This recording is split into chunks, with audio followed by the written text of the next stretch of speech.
अपने अपने काम को, अपनी अपनी जिम्मेदारियों को संभाल लिया है और आप लोग सतयुग तीर्थ की पावन धरा पर एक बार अवश्य अपना कदम रखें और एक बार वहां आकर के उन विचारों को जरूर सुने, क्योंकि आपको वहां जब आएंगे तो आपको अपार शांति मिलेगी। वो 88,000 ऋषियों की वो पावन तपोभूमि है और जहां पर 88,000 ऋषियों ने अपनी सारी शक्तियों को समाहित कर रखा है, वहां का प्रकाशमय उद्योग, वो चीज आप देखिए, आकलन करिए और अपने को धन्य बनाइए मेरे धर्म प्रेमी गुरु भाई बहनों। इसलिए मैं आपके बीच में आज आया था। कुछ बातें मैंने आपके बीच में बात रखी है, क्योंकि समय का अभाव होने के कारण थोड़ी थोड़ी चीजें आपको मुझे बताना पड़ा। ये विषय एक ऐसा विषय होता है, ये आध्यात्मिक विषय जो होता है, राजनीतिक चेतना जो होती है, ये मन कम से कम 5 घंटे लगते हैं, तब आपके जीवन में कोई चीज बैठ पाएगी, आप इसको अपने अंतर में उसे उतार पाओगे। वर्णन इसलिए ये दृढ़ संकल्प, ये मत सोचो कि ये कार्य अधूरा रह जाएगा, ये कार्य अधूरा नहीं रह जाएगा। 60 वर्षों का परम पूज्य स्वामी जी महाराज का अथक मेहनत, अथक प्रयास, उसको हम लोग सार्थकता में बदल देंगे, सार्थकता में बदल देंगे और उस सूर्य को इस धरातल पर उतार लाएंगे, उस सूर्य को इस धरातल पर उतार लाएंगे और फिर धरातल पर उतार करके इस संसार को फिर प्रकाशमय कर देंगे। ये संकल्प लेकर के हम सब लोग आगे बढ़े हैं। भैया की गुरु की आज्ञा, रैन में, बैन में, शरण में, जैसे भी हो उसको स्वीकार करना, ये अपने लोगों का संकल्प होना चाहिए। धन दौलत मान प्रतिष्ठा बढ़ाई के लिए नहीं, धन दौलत मान प्रतिष्ठा बढ़ाई के लिए अगर आप कोई भी काम करोगे तो आप कभी सफल तो रहोगे, वो मिलती रहेगी आपको, लेकिन आपका संकल्प अधूरा रहेगा, आप कभी अपने संकल्प को पूरा नहीं कर सकते।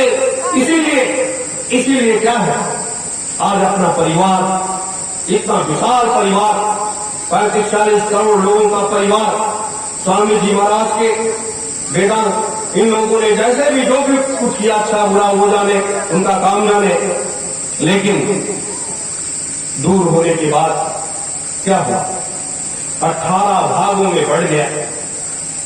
18 भागों में हमारा परिवार बढ़ गया और जब 18 भागों में हमारा परिवार बढ़ा तो हमारा धर्म कहां गया, हमारा अध्यात्म कहां चला गया,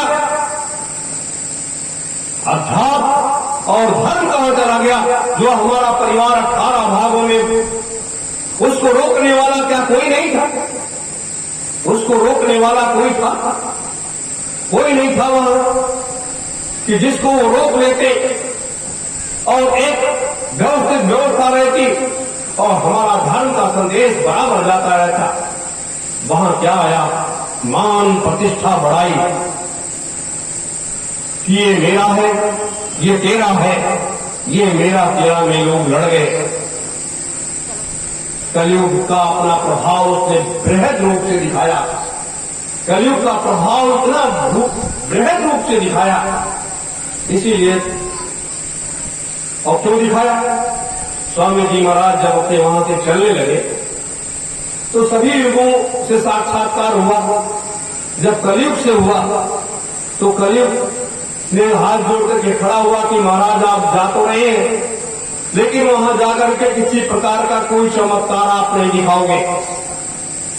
स्वामी जी महाराज ने तथास्तु कह दिया, ठीक है भाई, हम वहां चमत्कार नहीं दिखाएंगे। और आगे क्या आदेश है, कहा कि हमारा जो कार्य है मुझे आप स्वतंत्र होकर के करने देना, क्योंकि हमारा वहां राज्य है तो आप उसमें विघ्न बाधा नहीं डालोगे।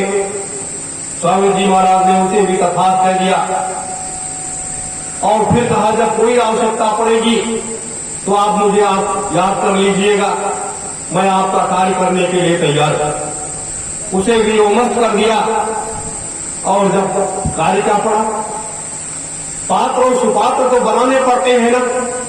रावण कितना बड़ा प्रकांड पंडित था, उससे बड़ा ज्ञाता कोई नहीं था। और उसके बाद उसने एक ऐसा कर्म किया कि राम जी की पत्नी को यूं उठा ले गया। एक विद्वान व्यक्ति, योग्य व्यक्ति, क्या से क्या हो गया। भीष्म पितामह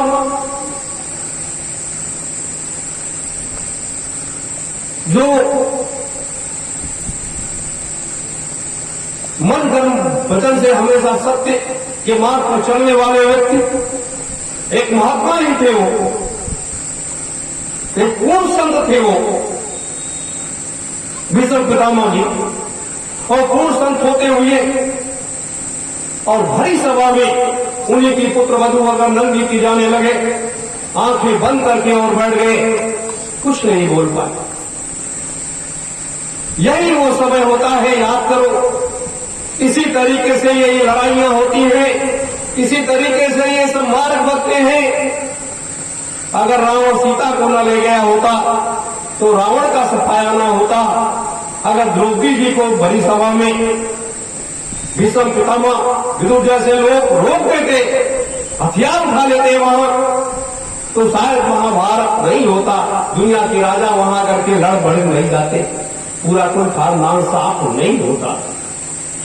मेरे धर्म प्रेमी गुरु भाई बहनों, अगर स्वामी जी महाराज के साथ इतना बड़ा अत्याचार न होता तो शायद इतना बड़ा ये काम न होता, शायद इतना बड़ा ये काम न होता। क्योंकि एक माया का रूप होता है, माया का रूप जो होता है वो बड़ा कठिन होता है। जैसे आश्रम का निर्माण, आश्रम की व्यवस्था, सारी व्यवस्था बिना धन के तो कुछ हो नहीं सकता। धन प्रथम प्राथमिकता है, जिसे हम लक्ष्मी कहते हैं, तो वो तो आवश्यक है। तो माया वहां पर नचाने लगी, माया इस तरीके से नचाने लगी कि लोग उस माया के चक्कर में नाचने लगे। वहां के जितने जिम्मेदार लोग थे सब लोग माया के चक्कर में नाचने लगे। स्वामी जी महाराज का काम शुरू हो गया। उन्होंने कलयुग को याद किया, कलयुग को याद किया और कहा अब आ जाओ भाई, अब तो तुम्हारा काम है। और जैसा जैसा मैं बता रहा हूं वैसा वैसा करते चले जाओ। स्वामी जी महाराज ने सैकड़ों जगह खुले मंचों से कहा कि बच्चों कलयुग को देखना हो तो मेरे आश्रम पर चले आओ, यहां पर घोर कलयुग लगा हुआ है।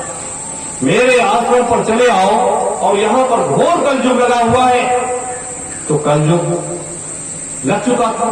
कलयुग कोई आदमी तो है, वो तो एक हवा है, वो एक सूक्ष्म कण से भी भयंकर है। और उसके बाद वो एक व्यक्ति का व्यक्तित्व है।